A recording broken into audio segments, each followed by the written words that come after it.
ወደ ግብጽ ሄደዋል። ለምን ሄዱ ነው? ያው በኤርትራ መንግስት በኩል ሁለት ምክንያቶችን ይገልጻሉ። አንደኛው የሁለትዮሽ ግንኙነታቸውን እሱን በሚመለከት ለመወያየት የሚል፣ ሁለተኛው ቀጠናዊ እና ዓለም አቀፋዊ በሆኑ ጉዳዮች ላይ ከግብፁ ፕሬዝዳንት ጋር ለመነጋገር የሚል ምክንያቶችን ያቀርባሉ። ለኛ ሁለቱም ምክንያቶች ምክንያት አይደሉም። ኢሳያስ አፈወርቂ ወደ ግብጽ ሄዱት ፈርተው ነው። በግልጽ ለመናገር ፈርተው ነው ወደ ግብጽ ሄዱት። ሁሌም የሚያደርጉት ሁል ጊዜ ምንድነው የሁለትዮሽ ግንኙነት የሚያወሩት? ለምሳሌ ቅርብ ጊዜ ላይ የወደብ ልማትን ምናምን በሚመለከት የሁለቱን ወደቦች ለማስተሳሰር ከግብጽ ጋር የፈረሙት ስምምነት አለ። እሱ የሚሰራ ነገር አይደለም። እሱ በኢትዮጵያ ላይ ዲፕሎማሲያዊ እና ወታደራዊ ጫና ለመፍጠር ብቻ ተገናኝተው ለእንትን ብለው የተፈራረሙት እንጂ ወደ ስራ የሚገባበት አይደለም። ኢሳያስም የሚሰሩ አይደለም፣ ግብጽም እንደዚህ አይነት ስራ ውስጥ የምትገባም አይደለም። ከኢትዮጵያ ጎረቤቶች ጋር በሙሉ ግብጽ የምታደርጋቸው እንቅስቃሴዎች ኢትዮጵያን መሰረት ያደረገ። ለምሳሌ ሱዳን ላይ የአልቡርሃንን መንግስት ስትደግፍ የአልቡርሃን መንግስት ወይም የአልቡርሃን ስብስብ የግብፅን ፍላጎት ስለተቀበለ ግብጽ በኢትዮጵያ ላይ መፍጠር የምትፈልገውን አይነት ጫና በሱ በኩል መፍጠር እችላለሁ ብላ ስለምታስብ እንጂ የአልቡርሃን መንግስት ቢያሸንፍ ለግብጽ ለሱዳን ይበጃል አይበጅም በሚል አይደለም። ደቡብ ሱዳን ላይ አሁን እንደውም ከዛ የነበረውን የግብጽ ካምፕ እንዲነሳ ሁሉ ብለዋል። ኢትዮጵያ ላይ ወታደራዊ እና ዲፕሎማሲያዊ ጫና ለመፍጠር ነው። ሶማሊያ ላይ ግብጽ መግባት የፈለገችበት ዋነኛው ምክንያት በኢትዮጵያ ላይ ጫና ለመፍጠር ነው፣ ሌላ አይደለም እንጂ ለሶማሊያ ሰላም፣ ለሶማሊያ ጸጥታ የግብጽ እዛ መግባት በጣም ጉዳት እንጂ ጥቅም የለውም። በወቅቱ የሶማሊያ መንግስት የግብጽን የተቀበለበት ዋነኛው ምክንያት ከኢትዮጵያ ጋር በሶማሌላንድ ምክንያት ግጭት ውስጥ ስለነበሩ ጸብ ውስጥ ስለነበሩ ነው እንጂ ግብጽ ሶማሊያ ውስጥ ገብታ በዋናነት የምትረዳው አካል ቢኖር አልሸባብ ነው። በኢትዮጵያ ላይ ግብጽ የምትፈልገውን አይነት ጫና ሊፈጥር የሚችለው መንግስቱ ሊፈጥር አይችልም። ለምን? መንግስት ነው ይጠየቃል፣ ኃላፊነት ይወስዳል። አልሸባብ ግን ኃላፊነት የሚወስድ አካል ስላልሆነ በተወሰነ ደረጃ ከታገዘ፣ በተወሰነ ደረጃ ከተደገፈ በኢትዮጵያ ላይ የሚፈጥራቸው ጫናዎች ይኖራሉ። እነሱን ጫናዎች ምክንያት አድርጌ ጥቅሜን፣ ፍላጎቴን በኢትዮጵያ ላይ ማሳካት እችላለሁ የሚል ግምገማን ያላት ግብጽ ጅቡቲ ጋር ሄደችው በዚሁ ምክንያት ነው። ምንም የምትሰራው ስራ የለም፣ አንዳቸውም ጋር ሰርታ አታውቅም። ግን ያው በኢትዮጵያ ላይ ጫና ለመፍጠር ተብሎ አይካሄድም። የሆኑ የሚመስሉ ነገሮች ግንኙነት፣ የሁለትዮሽ ግንኙነት እንዲህ አይነት የወደብ ልማት ምናምን እየተባለ ሰላም ማስከበር ምናምን እየተባለ ነው የሚገባው። ስለዚህ የሚያወሩት ነገር የለም። እሱም በሚመለከት ነው የምላችሁ። የሁለትዮሽ ግንኙነት የላቸውም። የኢትዮጵያ ጎረቤቶች በሙሉ ከግብጽ ጋር የሁለትዮሽ ግንኙነት የላቸውም። ካላቸውም ያ ግንኙነት ኢትዮጵያን ማዕከል ያደረገ ነው፣ ሌላ ነገር የለም። ኢትዮጵያን ማዕከል ያደረገ ነው። ግብጽ በኢትዮጵያ ላይ ያላትን ፍላጎት ለማስፈጸም ይረዳኛል ብላ የፈጠረችው ግንኙነት እንጂ ሌላም ያገናኛቸው ነገር የለም። ከኤርትራም ጋር ተመሳሳይ ነው። ይሄንን ለማውራት ግብጽ ድረስ አይሄዱም። ኢሳያስ አፈወርቂ ይሄን ለማውራት ግብጽ ድረስ አይሄዱም። ሌላኛው ቀጠናዊ ጉዳዩን በሚመለከትና ዓለም አቀፋዊ ጉዳዩን በሚመለከት ይሄንንም ተው። ቀጠናዊ ጉዳዩን በሚመለከት ቀጠናው ላይ ያሉ ሀገራቶች ናቸው ወሳኞቹ። በመሰረቱ ግብጽ አይደለችም። ግብጽ አንድ ባለድርሻ አካል ነች። ግብጽ አንድ አጋዥ አካል ነች። ቀጠናው ላይ ካሉ አካላት ጋር ሳትነጋገር ቀጠናዊ ጉዳይን በሚመለከት ግብጽ ድረስ የምትሄድበት ምንም ምክንያት የለም። የዓለም አቀፍ ጉዳይ ምናምን የሚሉት እሱን ተውት። እሱ የማይመስል ነገር ይሄዱት ለዛ ፈርተው ነው። ከዚህ ቀደም አድርገውታል፣ አሁንም አድርገውታል። መልእክቱ ዲፕሎማሲያዊ መልእክት ነው የሚያስተላልፈው፣ ወይም መሄዳቸው የሚያስተላልፈው ዲፕሎማሲያዊ መልእክት አለ። ሰሞኑን የመከላከያ ጄኔራሎች ፊልድ ማርሻሉን ጨምሮ በግልጽ እየተናገሩ ስለ ጽምዶ ሲያወሩ ነበር። ጽምዶ ማለት ያው ኤርትራን ይመለከተኛል ብሎም የኤርትራ መንግስት ማብራሪያ ሰጥቷል ለተባበሩት መንግስታት ድርጅት። ጽምዶ ማለት የህዝብ ለህዝብ ግንኙነት ነው የሚለው። የኢትዮጵያ መንግስት የማያውቀው የህዝብ ለህዝብ ግንኙነት ምን ማለት የለም እኮ እንዴ። የኤርትራ መንግስት ብቻ የሚያውቀው፣ የኢትዮጵያ መንግስት ግን የማያውቀው የህዝብ ለህዝብ ግንኙነት ምን ማለት። የኢትዮጵያን የግዛት አንድነት የምታከብር ከሆነ እኮ ማክበርህ እኮ የሚታየው ግንኙነት ከመንግስት ጋር ሲሆን፣ ቢያንስ ዓለም አቀፍ እውቅና ካለው መንግስት ጋር ሲሆን ነው ግንኙነት። ከአንድ የክልል ታጣቂ ጋር ግንኙነት አድርገህ ህዝብ ለህዝብ ግንኙነት የሚባል ነገር አለ እንዴ? የለም እንደዚህ የሚባል ነገር። ስለ ጽምዶ ሲያነሱ ነበር በኢትዮጵያ መንግስት ባለስልጣናት በኩል በግልጽ ጠላታችን እና ምቀኛ ጎረቤቶቻችን ይላል። ይሄን በፊልድ ማርሻል ደረጃ ነው ሲወራ የነበረው። ጠቅላይ ሚኒስቴሩ ይሄንን ሲያወሩ ነበር። ጽምዶን የጠቅላይ ሚኒስቴሩ ቢሮ የሰጠውን መግለጫ ካያችሁ ስለ ጽምዶ ያነሳል። ይሄ ትንሽ ረገብ ብሎ የነበረውን በሁለቱ ሀገራት መካከል የነበረውን ግንኙነት ውጥረት በተወሰነ ደረጃ እንዲያንሰራራ አድርጎታል። አሁን እያንሰራራ ነው ያለው። ለምን የሚለውን እንነጋገርበታለን። ግን እያንሰራራ ነው። አሁን እንደገና እያገረሸ ነው ውጥረት። በኢትዮጵያ መንግስትና በኤርትራ መንግስት መካከል ያለው ውጥረት መልሶ እያገረሸ እየመጣ ነው ያለው። መካሰሱ የተጀመረበት አንዱ ምክንያት ከዚህ ጋር የተያዘ ነው። ዝቅ ብሎ ነበር፣ ወርዶ ነበር። ከዛ ውጪ ምርጫው ተካሂዷል። ከምርጫው በኋላ የኢትዮጵያ መንግስት ወደ ጦርነት ይገባል የሚል ግምገማ አለ። በነገራችን ላይ በጣም በከፍተኛ ሁኔታ ቀን በቀን ማለት በሚቻል ደረጃ መሳሪያ እየተራገፈ ነው ደብረ ዘይት ላይ። ቀን በቀን በሚባል ደረጃ ማለት መሳሪያ እየተራገፈ ነው። ይሄንንም ያውቃሉ። ይሄንን ስለሚያውቁ በቃ ከምርጫው በኋላ መንግስት ወደ ጦርነት ይገባል፣ ለዛም ነው የጽምዶን ጉዳይ እያነሳ ያለው የሚል ድምዳሜ አለ። ይሄ የሚፈጥረው ስጋት አለ፣ የሚፈጥረው ፍርሃት አለ። ሁለት የሰሞኑ የድሮን ጥቃት ነው ትግራይ ላይ የተደረገው። ለኤርትራ ድንበር በጣም ቅርብ ነው አሉ፣ 5 ኪሎ ሜትር። ያም አስደንግጧቸዋል። ግብጽ የሄዱበት ምክንያት ከዚህ ድንጋጤ ጋር የተያያዘ። አንድ መሪ ከጎረቤት ሀገር ጋር ወታደራዊም ይሁን ፖለቲካዊ ውጥረት ውስጥ ገብቶ ወደሆነ ሀገር መሄድ በጣም የሚያዘወትር ከሆነ ሌላ ምንም ምክንያት ኖሮት አይደለም፣ በራሱ መተማመን ስለማይችል ፈርቶ ነው። እያስተላለፉ ያሉት ኢሳያስ አፈወርቂ አንድ መልእክት ነው። ይሄው ምንድነው?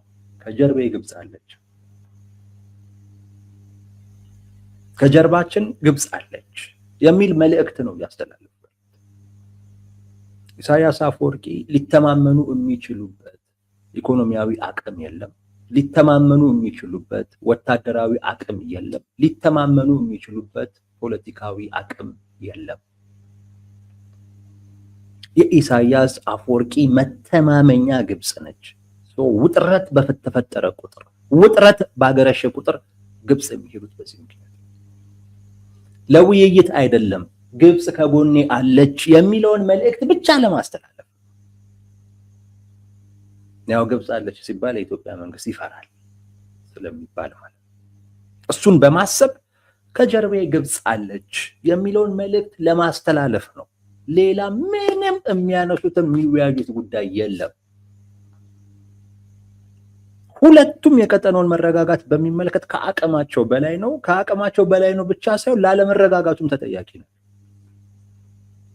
ምን ስለ ቀጠናው የሚያወሩት ነገር አለ? የወደብ ልማት የትኛው ልማት ነው በኢሳያስ አፈወርቂ እንትን ውስጥ ያለ? እንደዚህ ልማት የሚባል ነገር አለ? የለም የለም እኮ እንደዚህ ልማት የሚባል ሰው ስጋት ነው። ውጥረቱ ለምን አገረሸ ካልን በእነ አሜሪካ በኩል ሲደረግ የነበረው ጥረት አልተሳካም። ያልተሳካው በኤርትራ መንግስት ፍላጎት ነው። በኤርትራ መንግስት ፍላጎት ነው። ከዘገየም በኋላ ኢሳያስ አፈወርቂ ገብቷቸው ምዕራባውያን ምን እንደፈለጉ እና አሜሪካ ምን እንደፈለጉ በደንብ ገብቷቸዋል። ሁለት ነገር ገብቷቸው ያንን ግንኙነት አቋርጠውታል። ባለፈው 35ኛ የነጻነት ቀናችን የሚሉትን ሲያከብሩ አሜሪካንን ሲወቅሱ ነበር። ስለ ግንኙነቱም አንስተው አትቻኮሉ የሚል ነገር ነው ያነሱት። አትቻኮሉ የምን መሯሯጥ ነው የመጣደፍ ነው የሚል ነገር አንስተዋል። ተረጋጉ የሚል ነገር ነው ያነሱት። የእነ አሜሪካ ፍላጎት ሌላ አይደለም፣ ኤርትራን ከኢሳያስ አፈወርቂ መንጠቅ ነው የፈለጉት። ኢሳያስ አፈወርቂ ይሄ ገብቷቸዋል፣ ይህን ተረድተዋል። ኢሳያስ አፈወርቂ ኤርትራን ለ35 ዓመታት በፕሬዝደንትነት መምራት የቻሉት ከዓለም አግልለዋት ኤርትራንም ኤርትራውያንንም ከዓለም ነጥለው ነው 35 ዓመት ምንም አይነት ስራ ሳይሰሩ ግፍ ብቻ እየፈጸሙ በስልጣን ላይ ሊቆዩ የቻሉት። ከዓለም አግልለዋት ነው። እነ ከሌ ያስገለሉን እነ ከሌ ያስገለሉ ማንም ያስገለላቸው የለም። ራሳቸው ኢሳያስ አፈወርቂ ነው ኤርትራን ያገለሉት። ኢምፔሪያሊዝም ቅብርጥሴ እያሉ ራሳቸው ነው ከዓለም ራሳቸውን ያገለሉት። ለምን? ከዓለም በማግለል ነው ኤርትራ ላይ የእድሜ ልክ ፕሬዝዳንት መሆን የሚቻል። ምዕራባውያን ያውቃሉ፣ ገብቷቸዋል። ማድረግ የፈለጉት ምንድነው? ማቅረብ ነው የፈለጉት። ማዕቀብ ለመጣል ዩኤን ላይ እንዲህ ቦታ ለመስጠት ምናምን። በዛ ኤርትራ ከዓለም ጋር ትቀላቀላለች። አሁን ሰሞኑን የዩናይትድ ኔሽን ጠቅላላ ጉባኤ ምክትል ፕሬዝዳንት ሆኖ ተሾመዋል። አንዱ ትልቁ ጥቅም እሱ ኤርትራን ከማን ጋር ይቀላቅላታል? ከዓለም ጋር ይቀላቅላታል። ይሄ ለኢሳያስ አፈወርቂ ጥሩ አይደለም። የኢሳያስ አፈወርቂ ፍላጎትና የኤርትራ ፍላጎት ለየቅል ነው። ኢሳያስ አፈወርቂ ግለሰባዊ ፍላጎት ነው ያላቸው። የእድሜ ልክ የኤርትራ ፕሬዝዳንት ነው። የእድሜ ልክ የኤርትራ ፕሬዝዳንት ነው። ኤርትራ እንደ ሀገር ማደግ መበልጸግ ትፈልጋለች። ኤርትራውያን እንደ ህዝብ ማደግ መበልጸግ ይፈልጋል። እድሜ ልካቸውን ኤርትራን አቆርቁዘው ያለ ስራ ያለ ለውጥ ያለ ምንም አይነት መብት በማይከበርበት አይነት ሁኔታ ፈላጭ ቆራጭ ሆኖ ብቻቸውን እየወሰኑ መምራት የቻሉት ኤርትራን ከዓለም ነጥለዋል። ኤርትራ ከዓለም ነው የተነጠለችው። ከኤርትራ ሲወጡ ነው ከዓለም ጋር የሚቀላቀሉት ኤርትራውያን። ኤርትራ ውስጥ ከሆንክ ከዓለም ጋር የምትገናኝበት ምንም ነገር የለም። የምዕራባውያን ፖለቲካ ትንሽ ረቀቅ ያለ ነው። አንዳንድ የኛ ሀገር ተንታኞች ይሄ አይገባቸው። እውነቴን ነው የምላቸው፣ እንዲህ አይነት ነገር አይገባቸው። እነሱ የፈለጉት ነገር ለምን ኤርትራን አናቀርባትም ነው። ኤርትራን ከዓለም ጋር ለምን አናስተዋውቃትም ነው። ማዕቀብ ማንሳቱ ለማቅረብ ነው። ኤርትራን ስታቀርብ ሌሎች ባለስልጣናቶች የፖለቲካ ፍላጎት ያላቸው ምናምን ሁሉ ነው የሚቀርቡት፣ አንድ ላይ ነው የሚቀርቡት። የዛን ሰዓት ብዙ እድል አለ ብዙ ነገር ለማድረግ።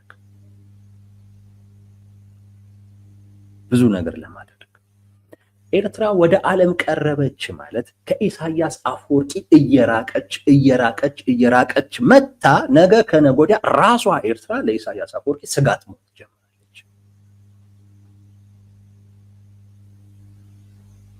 ለምን? ከዓለም ጋር ስትቀላቀል አዲስ አስተሳሰብ አለ፣ አዲስ ፍላጎት አለ፣ አዲስ አቅም አለ የሚያግዝህ ምን የሚል ያደረጉት ያንን ነው ኢሳያስ አፈወርቂ። ከዓለም ብቻ እኮ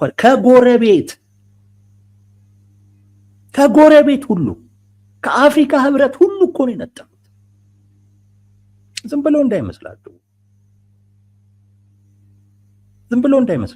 በመነጠል ኤርትራ ውስጥ ብቸኛ ፈላጭ ቆራጭ ሆኖ መኖር ይቻላል። ምን ሳይሰራ ኢትዮጵያ ውስጥ ለምን ይመስላችኋል? መንግስት የሆነ ነገር እኮ ግዴታው እኮ ነው መስራት እኮ። እያንዳንዱ የነበረን መንግስት እኮ ብታዩት ቢያንስ የሚያወራው ስራ ለኛ ለዛ ስራ የምንሰጠው ዋጋ የተለያየ ሊሆን ይችላል። ኢትዮጵያ ውስጥ እኮ መንግስት እኮ ይቀያየራል። ለምን ይመስላችኋል? ከኢሳያስ አፈወርቂ በተለየ ሁኔታ የህዝብን መብት ስለሚያከብሩ መሰላችሁ? እንዲህ አይደለም። እኛም ኤርትራውያን አንድ አይነቶች ነን። በነገራችን ላይ በዚህ ብዙ ምንለያይ አይደለም። ኢትዮጵያን ከዓለም መነጠል ስለማይቻል ዓለም ራሱ ኢትዮጵያን ስለሚፈልጋት ግዴታ ነው። ቀጠናው ላይ ፍላጎት አለው ዓለም። ስለዚህ ኢትዮጵያን ከዓለም ነጥዬ እንደ ኢሳያስ አፈወርቂ 30-40 ዓመት መሪ ሆኜ እቀጥላለሁ ማለት አይቻልም። ኢትዮጵያን ከዓለም ነጥላለሁ ካልክ ዓለም ራሱ ይመጣብሃል። ለዛ ነው በእኛ ሀገር ውስጥ የመንግስት ለውጦች ላይ በሙሉ የዓለም ተጽዕኖ አለው፣ የዓለም አቀፉ ማህበረሰብ ተጽዕኖ አለው። ይሄን ስለምናቅ ነው እኛ ችግር ሲመጣ ከህዝባችን ይልቅ ለዓለም አቀፉ ማህበረሰብ መጮህ የምንወደው። ኢትዮጵያን ከዓለም ልትነጥላት አትችልም። ኢሳያስ አፈወርቂ ግን ኤርትራን ከዓለም ነጠሏት፣ ከአፍሪካ ህብረት ነጠሏት፣ ከኢጋድ ነጠሏት። ኤርትራ ውስጥ ሆነ ከዓለም ጋር አትገናኝም። ኤርትራ ውስጥ ሆነ ከጎረቤት ጋር አትገናኝም፣ ከቀጠናህ ጋር አትገናኝም።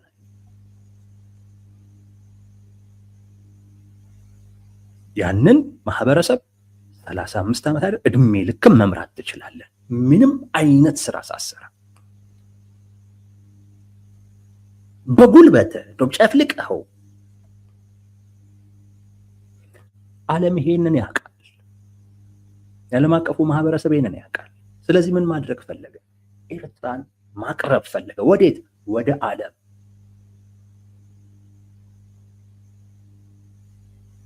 ኢሳያስ አፈወርቂ ወጡ፣ በኋላ ገባቸው። ቆይ የምን መጣደፍ ነው? ገባቸው። ምክንያቱም ኤርትራ ወደ ዓለም በቀረበችው ቁጥር ከኢሳያስ አፈወርቂ መዳፍ እየተላቀቀች ነው የምትመጣው። መላቀቅ ብቻ እንዳይመስላችሁ፣ ነገ ከነጎዲያ ደግሞ ለኢሳያስ አፈወርቂ ስጋት ሆና ነው ደግሞ ኢሳያስ አፈወርቂ ያካል። ስለዚህ ምን አሉ? ኖ የምመጣደፍ ነው፣ እንደዚህ የሚባል ነገር የለም፣ መጣደፍ አያስፈልግም፣ ተረጋጉ አሉ። በተለይ ከአሜሪካ ጋር የሚመለከተውን ጉዳይ በሚመለከት ለዛ ነው በነገራችን ላይ አሜሪካንን ሲወቅሱ የነበረው። አንዱ እሱ ነው። ሁለተኛው እና አሜሪካም ፍላጎታቸውን ነግሯቸዋል። እኛ ማዕቀብ እናነሳለን፣ ለኤርትራም ያው ከዓለም ጋር እናስተዋውቃታለን። ይሄ ሰሞኑን በቃ ኤርትራ እንጂ ልትጠቀም ነው ምናምን ሲሉ ነበረ። የዩናይትድ ኔሽን ምክትል ፕሬዚዳንት ሆናለች። የዛ አካል ነው ከዓለም ጋር የማስተዋወቅ ትልቁ ጥቅም ከዓለም ጋር መተዋወቋ ነው። ኤርትራ ትልቁ ጥቅም ለኤርትራ ያለው ትልቁ ጥቅም ኤርትራ እንደ ሀገር ከዓለም ጋር ትተዋወቃለች። ኤርትራ እንደ ሀገር አዲስ ኢሜጅ መፍጠር ትችላለች፣ አዲስ ገጽ መፍጠር ትችላለች። ያንን እድል ይሰጣል። ኢሳያስ አፈወርቂ አይወዱትም፣ በፍጹም አይወዱትም። እምቢ እንኳን ባይሉ በሆነ አይነት ምክንያት ያሰናክሉታል እንጂ ኤርትራ ከዓለም ጋር እንድትቀላቀል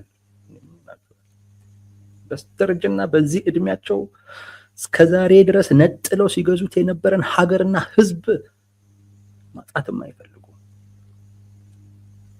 ሁለተኛው ምክንያት እንዳልኳችሁ ደግሞ ከኢትዮጵያ ጋር የተያያዘ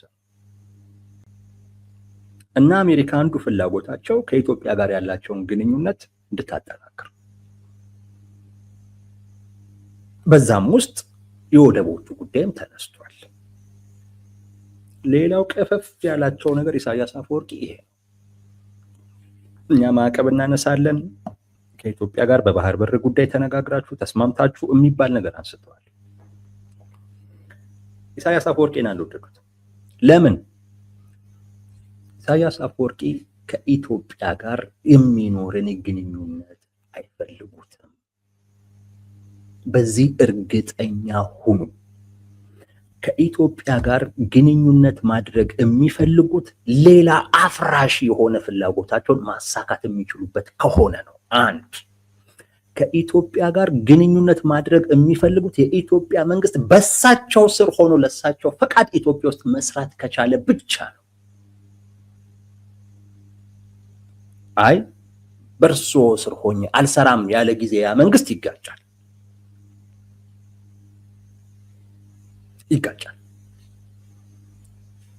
ከዛ ውጪ ከኢትዮጵያ ህዝብና ከኢትዮጵያ መንግስት ጋር በንግድ በኢኮኖሚ መተሳሰር ምን ነካችሁ? ሪስክ እኮ ነው ለኢሳያስ አፈወርቂ። ይሄ ትልቅ አደጋ እኮ። አደጋው ስልጣኔን አጣለው ብቻ እኮ አይደለም እኮ የሳቸው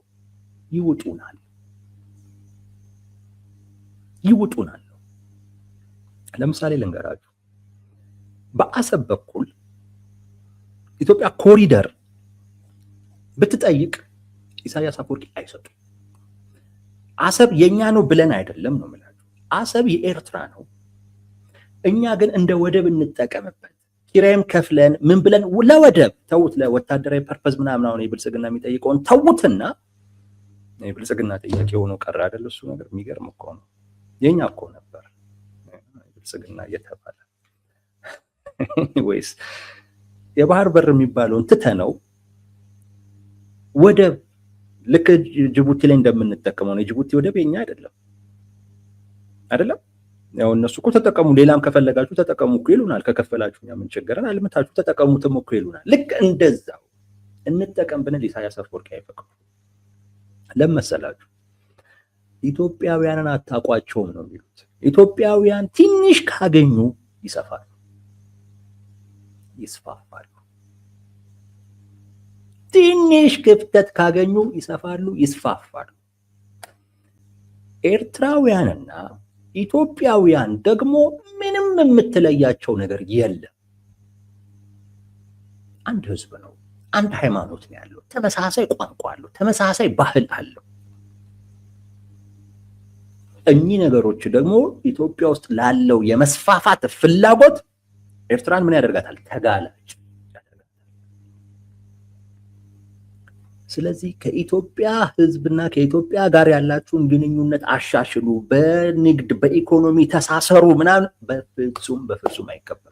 በነገራችን ላይ የኢትዮጵያ መንግስት በየደረጃው የነበሩ ማለት ከኤርትራ ጋር ኢኮኖሚያዊ ትስስር ፈጥረን ምናምን የሚሉት መንግስታቶች ነው የምላችሁ፣ የነሱም ቢሆን በሂደት የመዋጥ ፍላጎት እንጂ በዛ ብቻ ይቆማል ተብሎ አይታሰብም።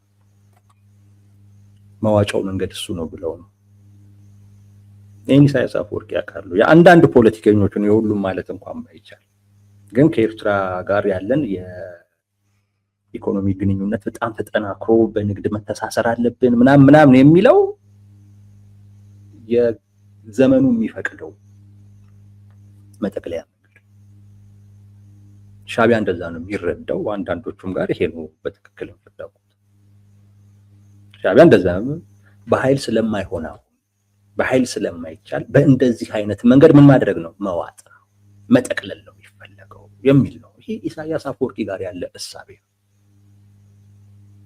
አንዳንዶች እኛም ጋር አለ ይሄ እሳቤ፣ በዚህ አይነት መልኩ መጠቅለል እኮ እንችላለን የሚል ማለት ነው። ኢሳያስ አፈወርቂ በፍጹም እንኳን ባህር በር መስጠት አይደለም ነው የምላችሁ፣ ከኢትዮጵያ ጋር እንደ ሀገር የሁለት ሀገር እንደ ጎረቤት ሀገራቶች መልካም ግንኙነት እንዲኖር በፍጹም ኢሳያስ አፈወርቂ አይፈልጉም። ለእሳቸውም ስልጣን አደጋ ነው፣ ለኤርትራም አደጋ ነው። ይጋባል። ኢትዮጵያ ውስጥ ያለው ነገር የለውጥ ፍላጎት ሲኖር የሆነ ነገር ሲኖር ይጋባል እዛው ኤርትራ ውስጥ ይሄድ። ግንኙነት መኖር የለበትም ከኢትዮጵያ ጋር ግንኙነት መኖር። አሁን እኮ የህዝብ ለህዝብ ግንኙነት ሲሉ የሚገርመኝም ለዛ ከኢትዮጵያ ጋር ግንኙነት መኖር ካለበት ሻዕቢያ በበላይነት የሚመራው ግንኙነት፣ ኢሳያስ አፈወርቂ በበላይነት የሚመሩት ግንኙነት እንጂ በፍጹም በስምምነት በውል የታሰረ ህጋዊ የሆነ እንደዚህ በፍጹም ፍላጎት የለም።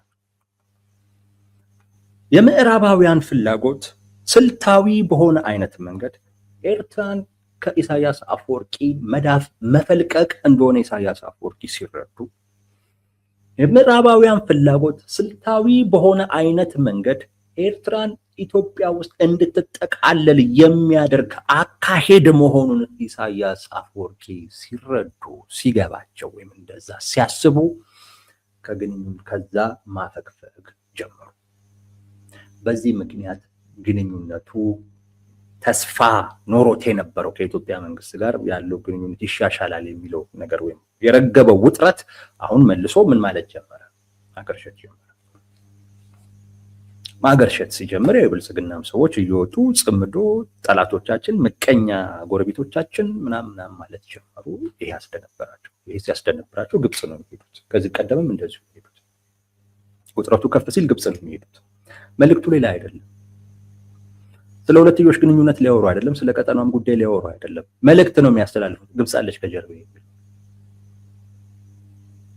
ግብጽ አለች። እኔ አቅም እንደሌለኝ ብታስቡ፣ እኔ ግን ከጀርባዬ ግብጽ አለች ብሎ በግብጽ እያስፈራሩ ነው ኢሳያስ አፈወርቂ። በግብጽ እያስፈራሩ ነው። ግብጽ የሚሄዱት ለዛ ነው፣ በግብጽ ለማስፈራራት። ሌላ ምንም አይነት ትርጉም የለውም። ትርጉሙ ይሄ ነው። የሆነ ወዳጆች